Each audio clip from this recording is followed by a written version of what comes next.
कितनी बार ऐसा होता है कि हम असुविधाओं के चेहरे पर हार मान लेते हैं और अपने लक्ष्य को छोड़ देते हैं। लेकिन स्वामी विवेकानंद मानवता की महानता में विश्वास करते थे और मानते थे कि मनुष्य कैसे किसी भी बाधा को दूर करने की क्षमता रखते हैं, यदि वे पर्याप्त रूप से लगातार हों। यह स्वामी विवेकानंद का एक और स्वर्णिम उपदेश है, क्योंकि उनका मानना है कि आप लगातार कुछ करने के लिए काम कर रहे हैं जो आपके सफल होने के लिए है। इसलिए यदि आप बार बार असफल होते हैं तो इससे कोई फर्क नहीं पड़ता, क्योंकि यही आप प्रयास करते रहेंगे तो आप एक दिन दूसरे दिन अपने लक्ष्य तक जरूर पहुंचेंगे। स्वामी विवेकानंद का जन्म 12 जनवरी सन 1863 में कोलकाता के कुलीन कायस्थ परिवार में हुआ था। उनके बचपन का घर का नाम वीरेश्वर रखा गया, किंतु उनका औपचारिक नाम नरेंद्र नाथ दत्त था। पिता विश्वनाथ दत्त कलकत्ता हाईकोर्ट के एक प्रसिद्ध वकील थे।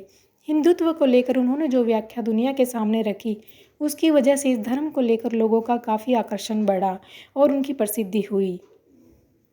विवेकानंद जी का प्रसिद्ध नारा जो सभी में जोश भर देता है, उठो, जागो और तब तक मत रुको जब तक मंजिल प्राप्त न हो जाए।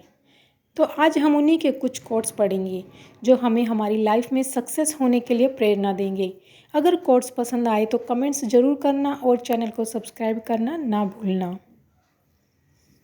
खुद को कमज़ोर समझना सबसे बड़ा पाप है।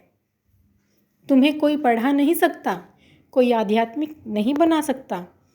सत्य को 1000 तरीकों से बताया जा सकता है, फिर भी हर बार वह एक सत्य ही है। ब्रह्मांड की सभी शक्तियाँ हमारे अंदर हैं। यह हम ही हैं जिन्होंने अपनी आंखों के सामने हाथ रखा है और रोते हुए कहा कि अंधेरा है। किसी की निंदा ना करें। अगर आप मदद के लिए हाथ बढ़ा सकते हैं तो ज़रूर बढ़ाएं। अगर नहीं बढ़ा सकते तो अपने हाथ जोड़िए, अपने भाइयों को आशीर्वाद दीजिए और उन्हें उनके मार्ग पर जाने दीजिए। इस दुनिया में सभी भेदभाव किसी स्तर के हैं, ना कि प्रकार के, क्योंकि एकता ही सभी चीज़ों का रहस्य है। जब कोई विचार अनन्य रूप से मस्तिष्क पर अधिकार कर लेता है, तब वह वास्तविक भौतिक या मानसिक अवस्था में परिवर्तित हो जाता है। जितना हम दूसरों के साथ अच्छा करते हैं, उतना ही हमारा हृदय पवित्र होता जाता है और भगवान उसमें बसता है। यदि स्वयं में विश्वास करना और अधिक विस्तार से पढ़ाया और अभ्यास कराया गया होता, तो मुझे यकीन है कि बुराइयों और दुख का एक बहुत बड़ा हिस्सा गायब हो गया होता। कभी मत सोचिए कि आत्मा के लिए कुछ असंभव है। ऐसा सोचना सबसे बड़ा विधर्म है। अगर कोई पाप है तो वो यही है, ये कहना कि तुम निर्बल हो या अन्य निर्बल है।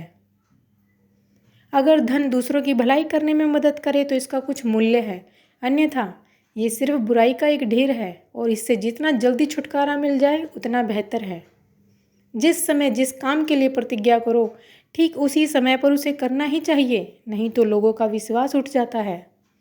यदि परिस्थितियों पर आपकी मजबूत पकड़ है तो जहर उगलने वाला भी आपका कुछ नहीं बिगाड़ सकता।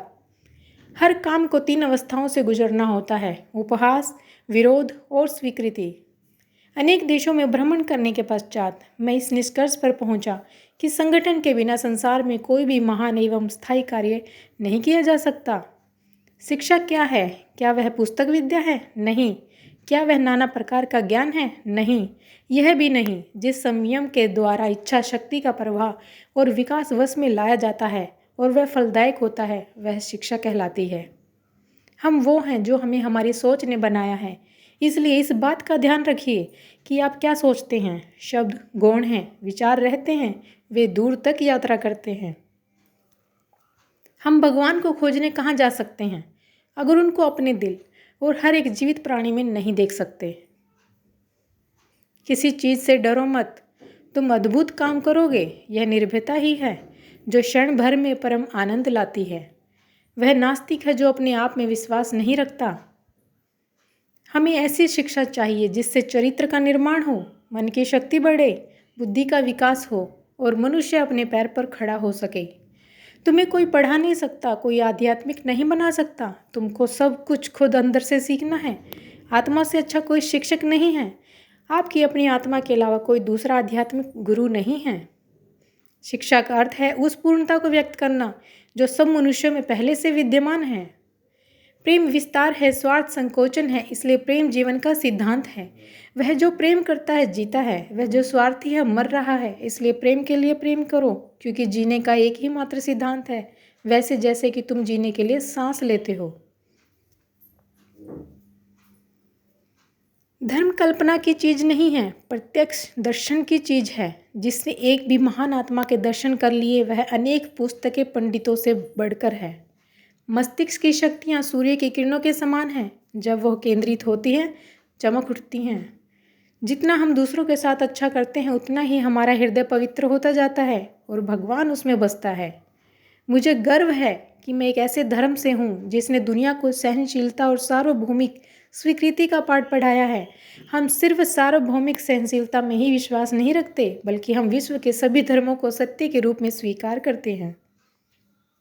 उठो मेरे शेरों, इस भ्रम को मिटा दो कि तुम निर्बल हो। तुम एक अमर आत्मा हो, स्वच्छंद जीव हो, धन्य हो, सनातन हो। तुम तत्व नहीं हो, तत्व तुम्हारा सेवक है। तुम तत्व के सेवक नहीं हो। पवित्रता, धैर्य और दृढ़ता, ये तीनों सफलता के आवश्यक है, लेकिन इन सब से ऊपर प्यार है। यह मत भूलो कि बुरे विचार, बुरे कार्य तुम्हें पतन की ओर ले जाते हैं। इसी तरह अच्छे कर्म व अच्छे विचार लाखों देवदूतों की तरह अनंत काल तक तुम्हारी रक्षा के लिए तत्पर हैं। संभव की सीमा जानने का एक ही तरीका है, असंभव से भी आगे निकल जाना। यही दुनिया है। यदि तुम किसी का उपकार करो तो लोग उसे कोई महत्व नहीं देंगे, किंतु जो ही तुम उस कार्य को बंद कर दोगे वे तुरंत तुम्हें बदमाश प्रमाणित करने में नहीं हिचकिचाएंगे। यह देश धर्म, दर्शन और प्रेम की जन्मभूमि है। ये सब चीज़ें अभी भी भारत में विद्यमान हैं। मुझे इस दुनिया की जो जानकारी है उसमें बल पर दृढ़ता पूर्वक कह सकता हूँ, इन बातों में भारत अन्य देशों की अपेक्षा अब भी श्रेष्ठ है। अनुभव ही आपका सर्वोत्तम शिक्षक है। जब तक जीवन है सीखते रहो। इच्छा का समुद्र हमेशा अतृप्त रहता है, उसकी मांगें ज्यों ज्यों पूरी की जाती हैं त्यों तो गर्जन करता है। तो ये थे विवेकानंद जी के कोट्स। अगर इनको पढ़कर अच्छा लगा हो तो कमेंट्स में ज़रूर बताएं। Thanks for watching.